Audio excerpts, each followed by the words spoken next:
Remember Fall of the Foot Clan? Konami's Turtles 1990 tie-in was great to look at and listen to, but once the veil of nostalgia was lifted, it materialized that actually the game itself was very, very bland. Well, we have Episode 2. I'm a little annoyed by Back from the Sewers. Rarely before now has a game been hashed out in such a lackluster way, without an iota of imagination.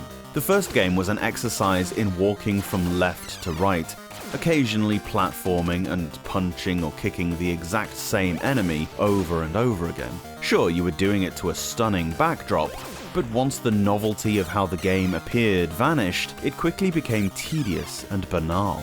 It sold really well, it must be said, and because of that, the end of 1991 saw a sequel hit the shelves just in time for Christmas. The problem is the same, but amplified if anything. That if you take away the great look and sound, this game is so overtly generic as to be almost an insult. I'm going to give Konami credit, as I usually do, for making a game that is gorgeous to look at. The 4 characters are more detailed this time, and the backgrounds are also improved. The cutscenes are great as well, and tell a story befitting the cartoon. You've got to save April Ryan from the hands of the evil Foot Clan and defeat Shredder. You know how this goes by now. Choose between the 4 turtles, these act as your lives in-game. Die with a character and they're locked out of the rest of the game. It doesn't matter which you choose, as their controls and abilities are identical. The gameplay involves walking from left to right, using whatever weapon your chosen turtle has. They're all as effective as each other. To knock these foot soldiers off the screen, usually they'll appear in a pattern of 3 from the right, then 1 from the left. Some will slide comically along the bottom, or pop out from a manhole. You repeat this for what feels like an age until you reach the end of the segment, whereby you'll either jump to the next part or fight a boss.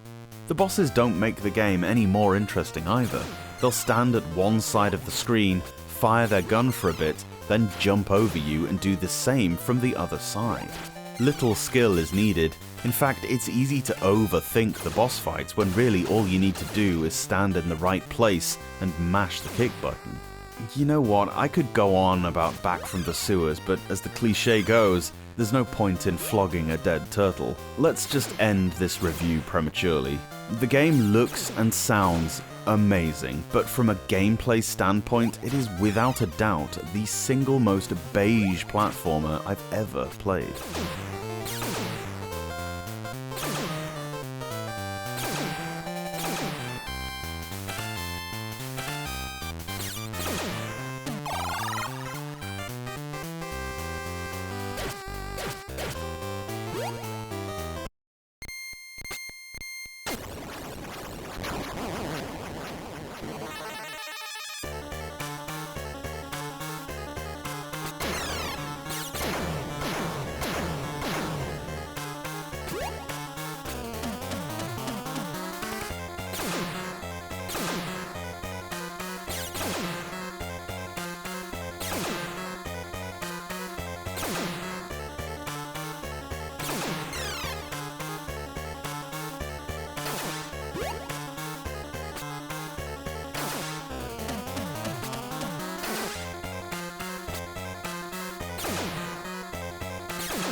Thanks so much for watching this video. Let me know your thoughts on the game down below, and if you can spare a second, give the review a quick thumbs up, it really helps out. Subscribe to the Portable Power Podcast for a new Game Boy review every day from Monday to Friday. Or alternately, new episodes of the podcast drop every Saturday and Sunday on whichever platform you get your pods. See you later on.